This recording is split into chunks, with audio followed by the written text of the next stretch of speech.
Hello, it's me again. Ah, see, I told you I'd be doing another one. This is also a tag from Lennon Smith, and this is why witchcraft. Now, hopefully, I can answer these questions because I haven't been doing witchcraft very long in I guess, the condensed form. Um, but we'll see how this goes. So I saw the Wolfsbane witch do this, and then that introduced me to Lennon's tag. I didn't see Lennon's tag right off the bat. So, Lennon's got good topics. So I'm going to, um, you know, pop in my own little why witchcraft tag. Um, so this is 13 questions. 13 questions. And I'm going to try to go through it quickly because I don't want you guys sitting here forever and listen to me chat. All right. So, question one. When was your first encounter with the word witch? I have no idea. No idea. I do remember being, I think I was like 4 years old or something like that. And I remember sitting in my grandma's house on their big console color TV, which was rare at that time because this is what 1974 or something like that. And I remember watching The Wizard of Oz. Now, that could have been it, but I also come from my mother. Now, to explain that, my mother is a very interesting, she's got a lot of very interesting tastes, and I've kind of adopted them. I grew up in a house where, like, J.R.R. Tolkien and Disney and like all of these fairy tales were around. Now, I don't know if Gandalf would be considered a witch, but I also remember, the whole, you know, King Arthur story. And so you had witches there, you had wizards there. Now, I do not know when I was first introduced because I don't really remember much before 4 years old. But I'm sure I watched like Sleeping Beauty or Cinderella or Snow White. Was Cinderella out that one? It's like Snow White or Sleeping Beauty. I think those were out before I was born. I don't know about Cinderella though. So yeah, there's witches there. So I don't really know. I don't really know. But it was early. It was really early. It was 4 years old or earlier. So that is when I first had my first encounter with the word witch. Question number two. What was your first witchcraft path? Now, I would probably say that this started when I started working with crystals. Um, Now I had, dabbled here and there, but being raised in a very Christian family, we didn't have a lot of stuff around other than the fantasy stuff that I just mentioned. So really didn't do anything. And in high school, I was just trying to get through it because I did not have a very good, high school experience.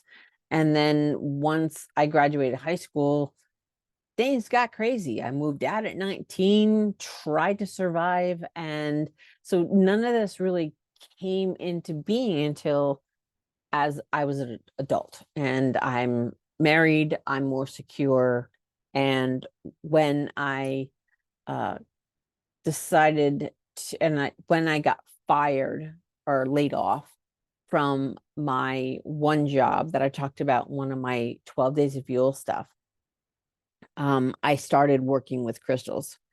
And that is probably when I started dabbling in witchcraft, but I didn't call it witchcraft. I am of the belief that every single human has more power than they know. And so everybody's a witch at some degree. It's a matter of whether you identify with that or, what degree you're doing it, if you're walking around unconsciously or if you've had an awakening of sorts. I just think everybody's a witch. I think just we have innate power that we just have to find at some point. So that was probably my first step on the witchcraft path. But to me, I was just a crystal healer. And that goes into the next question, which is what was your first magical working? My first magical working would be when I would go to because I worked with I made jewelry with healing crystals, and every piece I made was made with intention, and I made with natural gemstones. And so when I would, set up my little gypsy tent, because I was a crystal peddler, went all over, went to different states and sold my jewelry. That's where I sold my jewelry. After I was all set up and my inventory was up, I would go around and then I would um, uh, kind of put energy into the stones. So I would clear them with some sage spray, and then I would go around and then I would charge them all before we opened up and we would sell. So that was probably my first magical working, was the first time I did that. Now just so you know, I have my notes over here. I'm sure you probably figured that out, but I didn't mention it in the last video, but they're right there. So, what is your most important tool in your craft? And just like I said, I used to infuse my gemstones before I would sell them. So my best tools are my hands. And that is as a Reiki master teacher, as a healing touch for animals practitioner, all of my I infuse everything with energy, and it all comes from my hands. So my hands are my biggest tool. Um, my second tool would probably be the crystals. Third tool, candles. So that is those are the most important tools in my craft. I do prefer to do candle magic um and crystal magic. So I use crystals to heal. I use crystals to soothe. I use crystals to for protection. I That's pretty much so hands, crystals, candles. All right. Then next question number 5. What is your witchy aesthetic? That's a fun one. And I'm all over the place. I am all over the place. It depends on my mood. Being the rock and roll mystic, you will most often find me in black jeans and a concert tee. But if I was to go to, like, if I can snap my fingers and be everything that I desire it as a witchy aesthetic, it would be kind of Victorian meets bohemian, um, uh, with a little bit of like chic thrown in there. That makes any sense.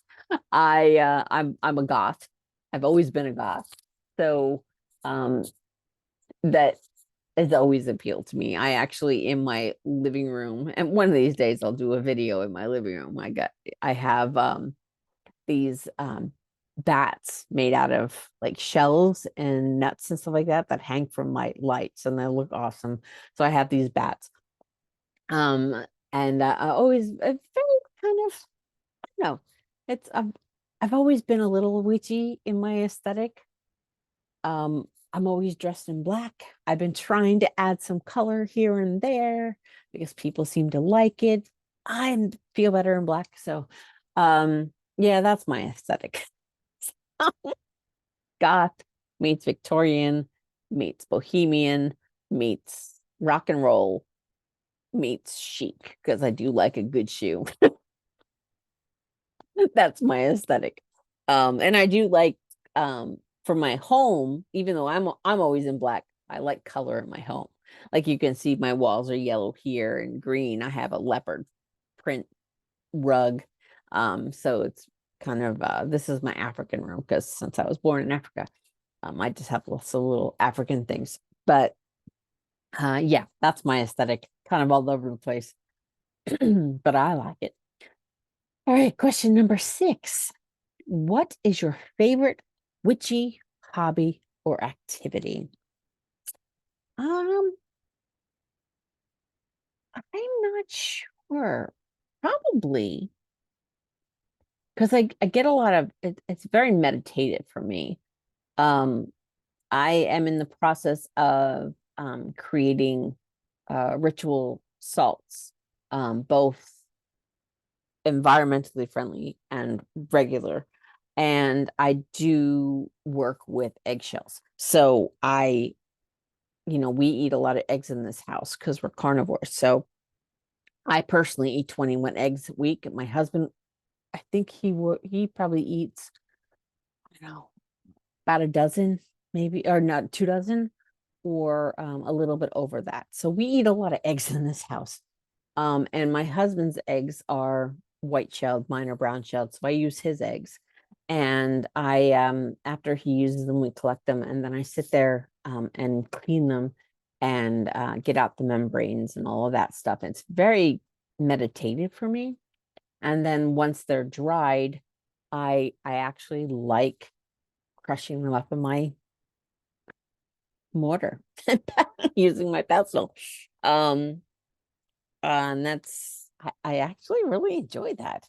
Um, I I did enjoy trying to make oils, but my first batch failed. So I haven't I've been a little nervous to start that up again. But I like the doing. So anything that means that the doing, like the crafting. I eventually will be doing candles. I don't haven't had a lot of time to do that, but I want to make pet safe candles. Um, so lightly scented, but good for, tea lights and stuff like that, and, little ritual candles. So I would like to do that, but I do like the doing. I like the making of things. And right now, the one thing that I really enjoy doing is crushing up my eggshell, cleaning my eggshells and crushing them up so I can use them in my salts. So that is what I mean, I guess that's a hobby. I like it. I don't have to do it, so I guess it's a hobby. Um, what is your favorite witchy animal? And she said a bunch of animals basically that are connected to witchcraft, cats and corvids and ravens and wolves and dogs and snakes and rats and owls. I think there's a couple there. But this one's a real easy one for me. It's a cat. I probably am half cat myself. I've been a cat in the past life. Right now I have a candle burning for Bastet because she brought me my new cat, Abby. And yeah, cat. I've had many cats in my adult life. And yeah, I just get them. I get them. I don't know if I've ever had a familiar, but I've had a couple cats that I know without a shadow of a doubt were a soulmate of mine. Um, Two, I know that I've been um, with them in previous lives in Egypt. So I think my Maisie and I were both cats at the same time, and then there was another time where I was a cat, and then Spike, who was a cat that I had back where he was the human. So I tend to switch spots a lot, and there's a connection with Egypt. I've had a few lives in Egypt, and they all include cats. I would probably say secondary after the cats would be crows because my crow tarot is my favorite. It's the only tarot deck that I really feel a connection to. Now whether it's the crow or if it's just the energy of the deck, I don't know. I've tried the Rider Waite. I just can't get it. I just can't get it. I bought one because the Rider Waite I hear is one of the best to learn from, and to learn tarot. So I do have a Rider Waite deck, but the Crow Tarot is that that's my ride or die. So I would say crows are second. And then I again we're going back to the feline. When I've done meditation journeys, um I do have a snow leopard that comes in and stands by my side. Um so again, cats, cats, feline. Felines and crows. That's pretty much it. Even though I love all animals. All right, number 8. What is your most memorable magical working? This is really cool. This is before I considered myself a witch. This is several years ago, and it was when I was doing energy work. My mother had a cat that was attacked by a rabid raccoon, and he was severely injured, and they weren't sure if he was going to make it. And because the raccoon was rabid, he had to be in quarantine, and his whole back leg was just demolished. And while he was at the vet, my mom had asked me to do workings on him. And so I was doing a lot of energy work, and I was taking all of my knowledge of energy facilitation, and I was helping to heal this beautiful little kitty. And there was lots, it was going gangrene.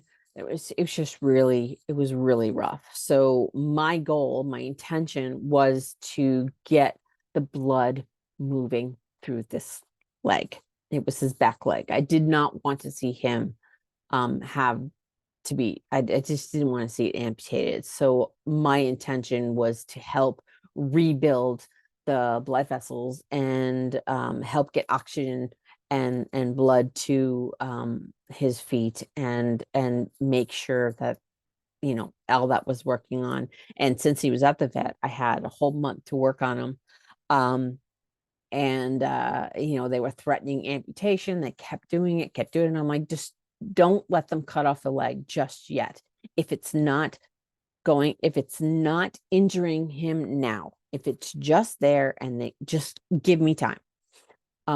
And so I was working and working and working. And then a couple of days later, they realized that, oh, the blood started, the gangrene is starting to go away.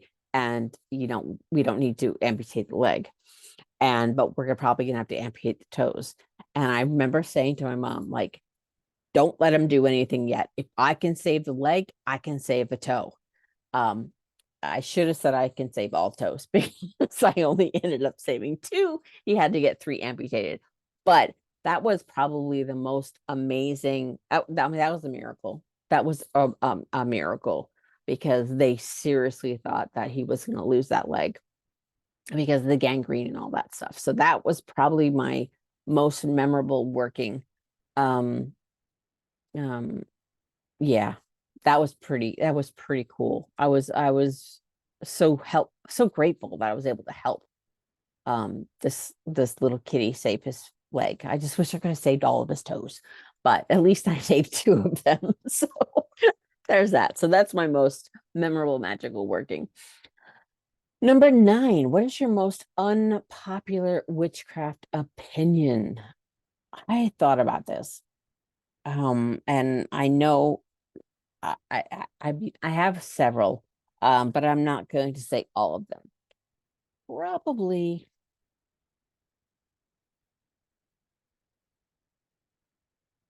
don't come at me, okay? Just don't come at me. Um,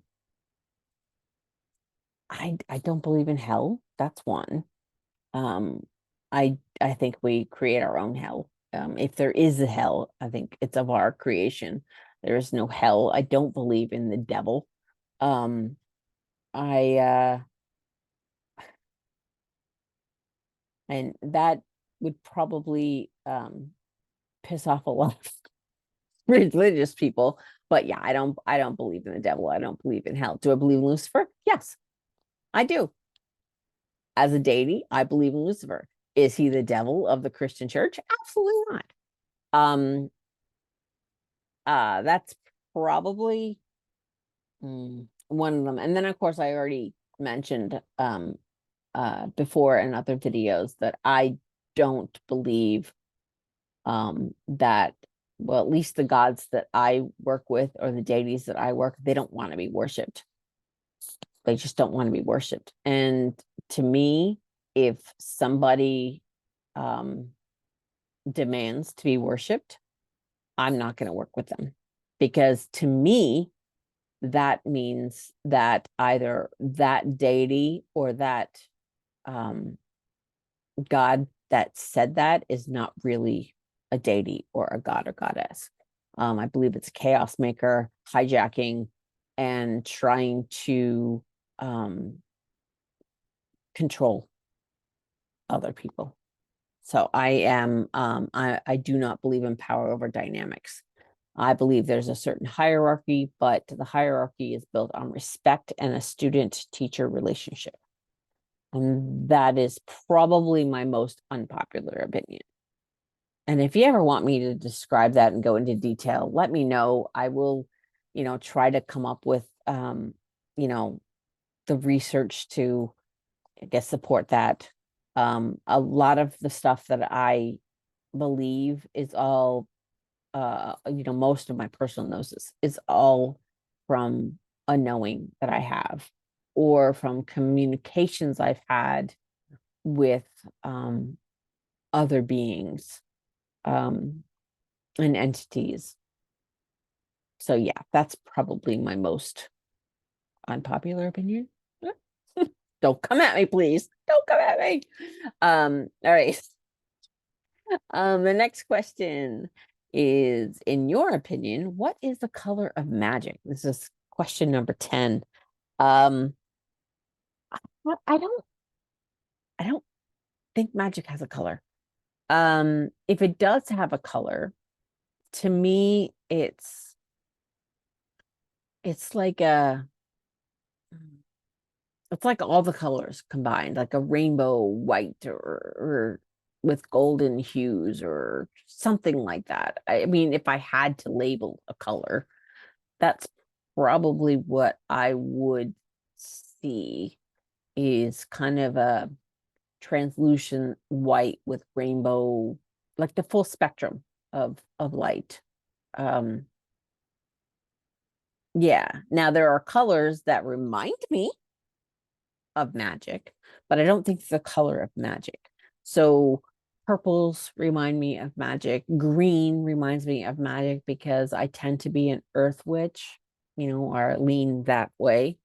Um, so green's very magical to me. Purple is very magical to me. Um, red, of course, is magical to me. Mainly because there's so many um correspondences with the color red, and I know that Bastet likes red. So um the association of red with magic is there, but I don't really think magic has a color. I think it's all colors. And it's just, and then a lot of it is just unseen because it's just there. It's just energy. And energy permeates everything. We are all energy. Energy is everything. So, and you can't always see energy. You can't see the wind, you know? Um, that's kind of how I see energy, or I see magic, is it's just there. It's just, I'm a facilitator. And so I'm not, the magic doesn't come from me. I'm just channeling it to different locations. So yeah. I guess that's an easy answer. Um, question 11. What was the hardest lesson your witchcraft has taught you? Still learning it. Um, the hardest lesson is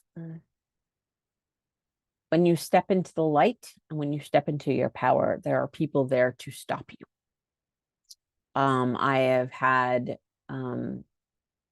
dimensional entities try to create chaos in my life. I've had um, the shadow, Hat Man and shadow people come into my dreams and to try, and they stalk me, trying to manipulate me. Hat Man tried to abduct me, and I had to in my dream, luckily, I was able to step into my power in that moment and just shred them and just vanquish them. Obviously, energy cannot be destroyed. So I just kind of put him on notice that don't mess with me. Um, but that would probably be the one thing, because I still haven't quite been able to, the since the entities and the beings that come at me and are attacking me are not of this earth, it's really hard for me to set up the protections completely. My house is locked down. So there's nothing in my space except for the good. But yeah, they can still influence my dreams, and that's probably the hardest lesson I had to learn. And I'm still learning it, because to me, I'm just like, okay, I know I'm powerful because we are all powerful, but why me? I'm just me. I'm just doing my thing. I'm just living my life. I'm not trying to, serve the masses in a way that would threaten these people. But for some reason, they decide that nope, nope, nope, nope, we're gonna mess with you. And that's the hardest. I think that's the hardest lesson I'm learning is how to navigate that. Um, I've been able to keep them at bay. I've been able to minimize it. I've been able to do whatever. I did a banishing during the dark moon this past week.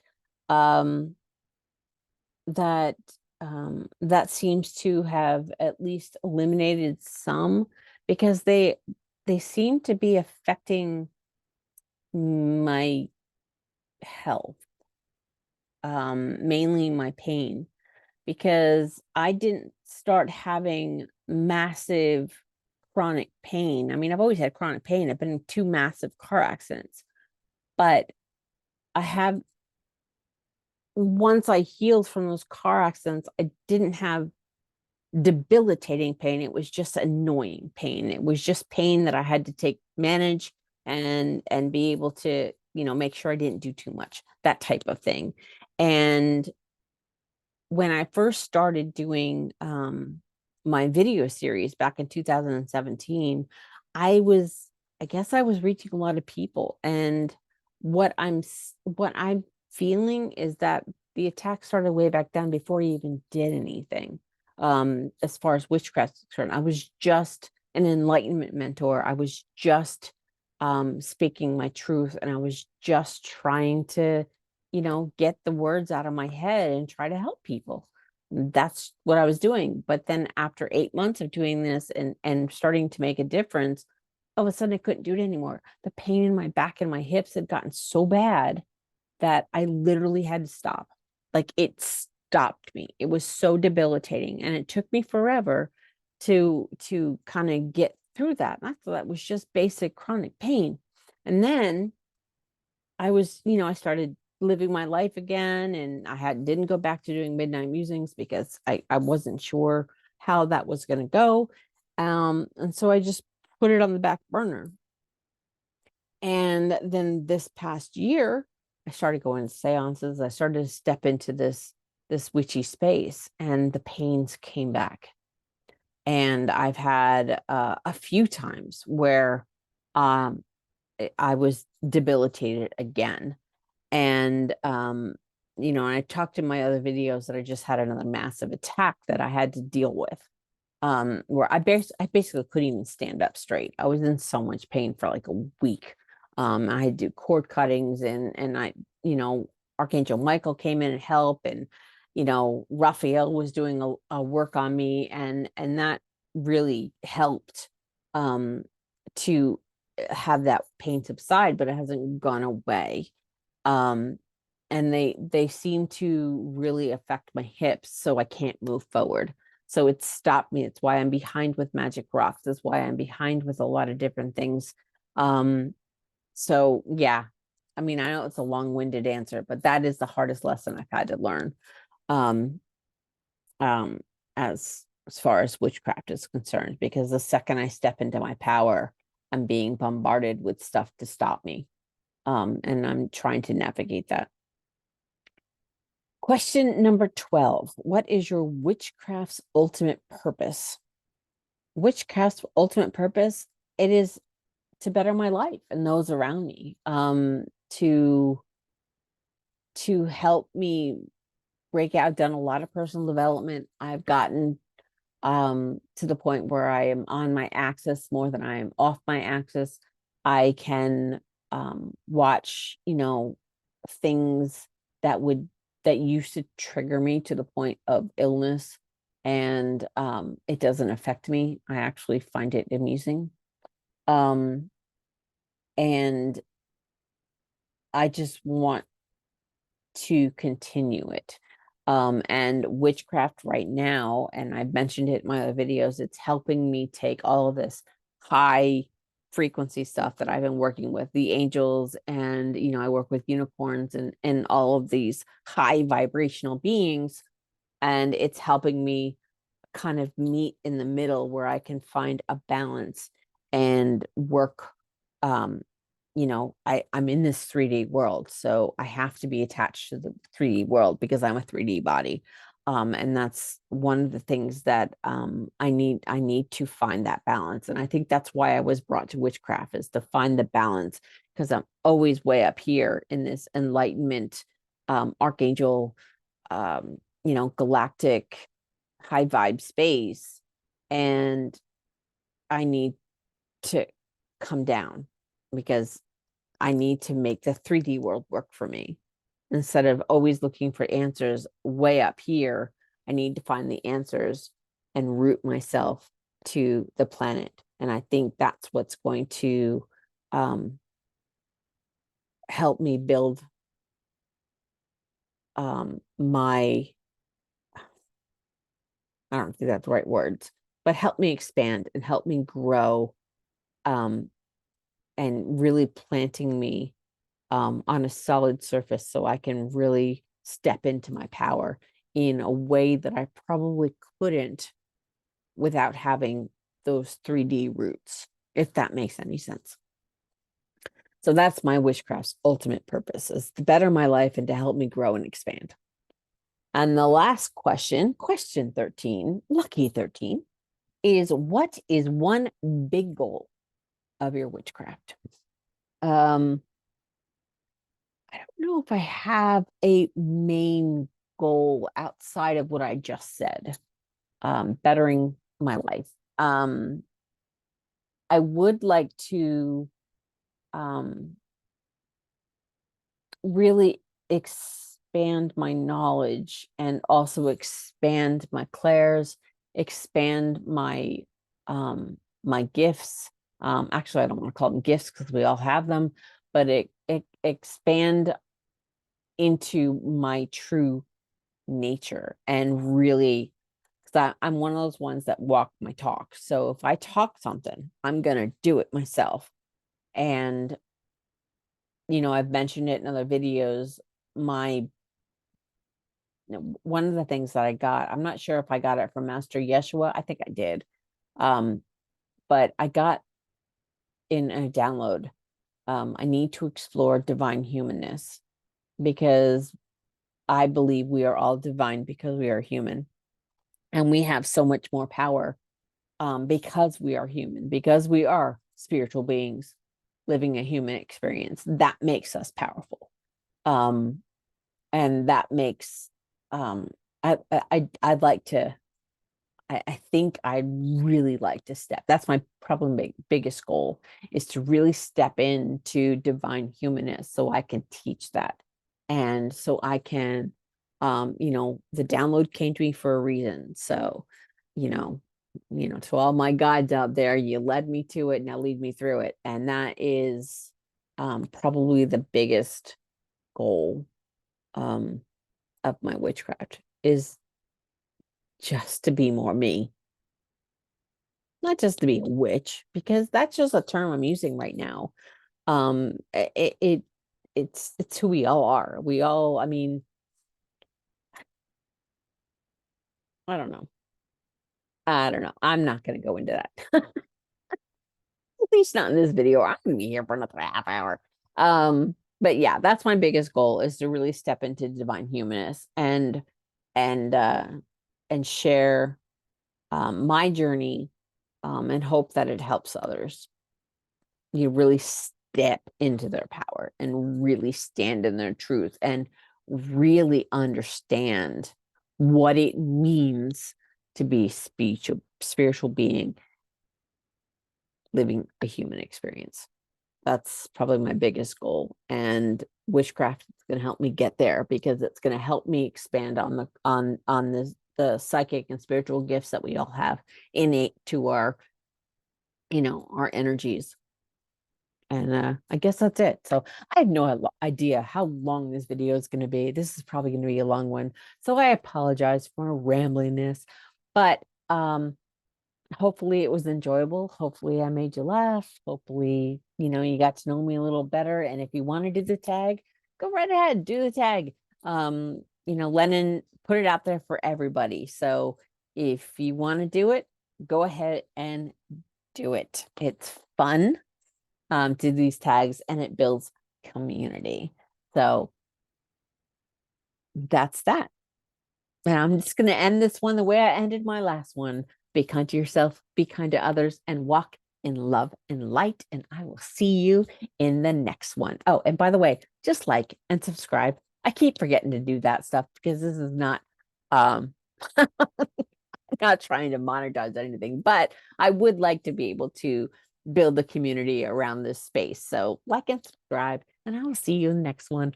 Bye.